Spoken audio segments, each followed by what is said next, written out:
On the night of September 13th, 1997, downtown Los Angeles was very quiet and empty. A cash transport truck was passing through the streets.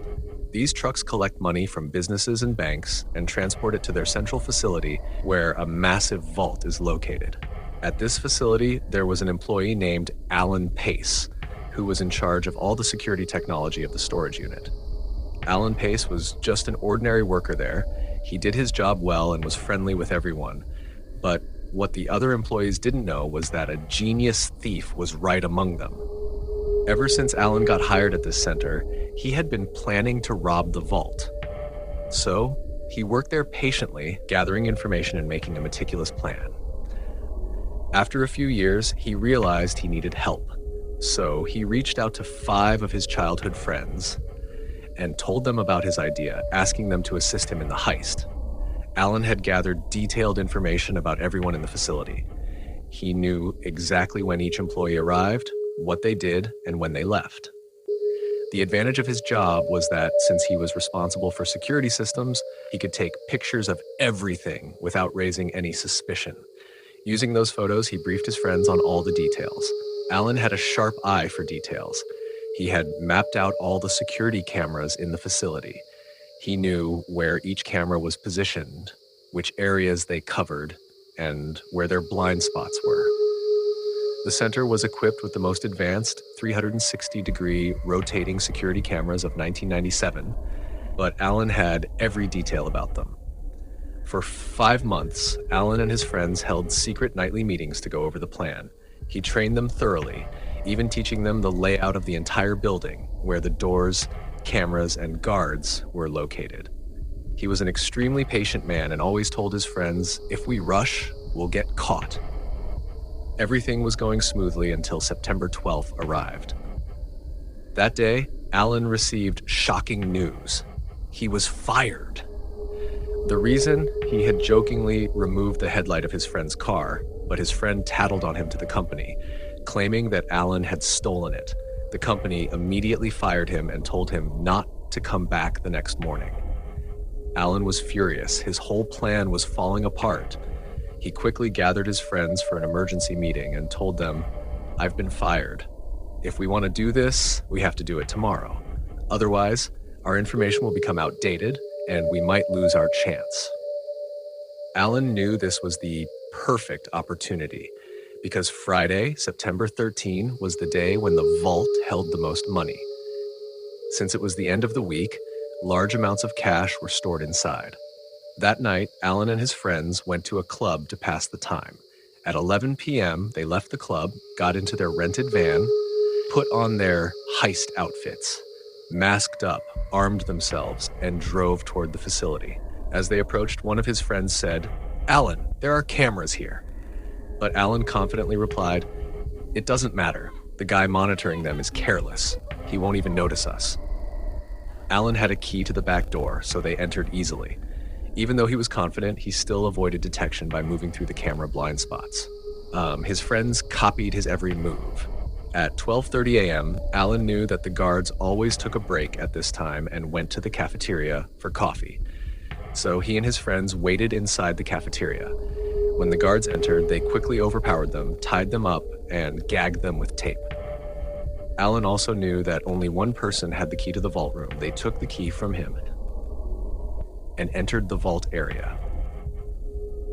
Describing this vault as massive would be an understatement. Its door was 18 inches thick, made of solid steel, and its body was completely impenetrable. No one could open it without a key and the correct combination. But Alan was a mastermind. He knew that on Fridays at this exact time, the vault door was already open because money was constantly being moved in and out. So he simply walked inside. No need for a drill, a blowtorch, or any other tools. Inside the vault, there were shelves filled with cash, each with ordinary locks that could be cut open easily. But Alan had an even better plan. He knew exactly which shelves contained the largest bills.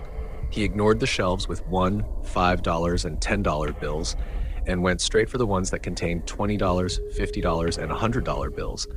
By the time they were done, their rented truck was packed with money.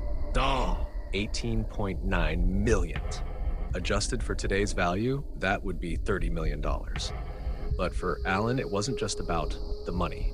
Alan also wanted the security data. He entered the control room and, by taking the absent-minded employee hostage, who had done his job well, he erased the video footage and took the storage devices. Interestingly, he also knew where the backup files were stored. They were kept in a cabinet in another room. He took the backup as well and left. Alan and his friends successfully carried out the biggest cash heist in history. Never before had such a large amount of cash been stolen. Alan had planned everything perfectly. They quickly took the money to their friend's apartment, unloaded all the cash, changed back into normal clothes, and returned to the same club they had been at earlier. That way, if anyone asked where they had been during those hours, they could say they had been at the club. Near dawn, they went home. Now, with all that money, you might think they immediately started spending it, buying Rolex watches, Rolls-Royce cars, and living lavishly. But Alan told them to slow down. He warned them that if they started making big purchases suddenly, they would get caught. For the time being, he gave each of them $100,000 and advised them to spend it gradually. Their next move was to rent a warehouse and store the money there. The heist had made headlines, and because the stolen amount was so huge, the FBI took over the investigation. At first, the FBI searched for fingerprints and other clues, but found nothing. The employees who had been taken hostage also had no useful information because Alan had planned everything carefully.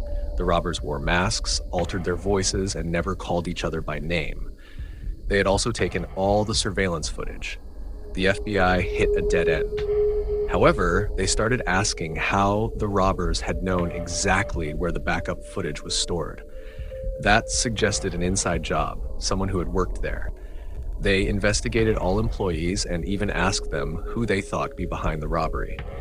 Every single one of them pointed to Alan Pace. The FBI searched everywhere but only found one clue in the parking lot, a broken taillight from a truck. It was the same truck Alan and his friends had rented, but that clue didn't lead anywhere because there were thousands of similar trucks in Los Angeles. The FBI then put Alan under surveillance to see what he was up to. They saw that he still lived at his mother's house and had no bank account. 6 months passed and nothing happened. Alan carefully distributed the money among his friends. But the power of money is dangerous. His friends couldn't stay quiet. They started buying land, expensive cars, and other luxuries. Alan even started a company to launder the money. Everything was going well until one of Alan's friends made a huge mistake. While buying a piece of land, he carelessly handed over bundles of cash that still had the original bank straps from the vault. The seller became suspicious. He wondered why someone was carrying so much cash and called the bank to verify it. The bank told him to bring the cash in for verification. When the bank investigated, they realized the money had vault straps, meaning it should not be in the hands of an ordinary person. They immediately alerted the police. The police then contacted the FBI, who confirmed that this money came from the same vault that had been robbed years earlier. Alan's friend, Eugene, was arrested. The FBI checked his records and found that on the day of the robbery, he had rented a truck, the same kind that had left a broken taillight at the crime scene. Investigators then discovered that Eugene was connected to Alan. Now, Alan was the prime suspect. The FBI raided Alan's house and found millions of dollars in cash. However, they didn't initially know there were 5 robbers involved. If Eugene had stayed quiet, the others might have never been caught. But he confessed everything to the police. The authorities arrested all 5 members of the gang. Alan, as the mastermind and former employee of the vault, received a 25-year prison sentence. His friends each got 10 years. However, there is still a mystery. The FBI was only able to recover $7 million of the stolen money. The remaining $10 million is still missing. The robbers claim they spent it all, but no one knows where the rest went. Alan is still in prison today, serving the 25-year sentence he received in 2001.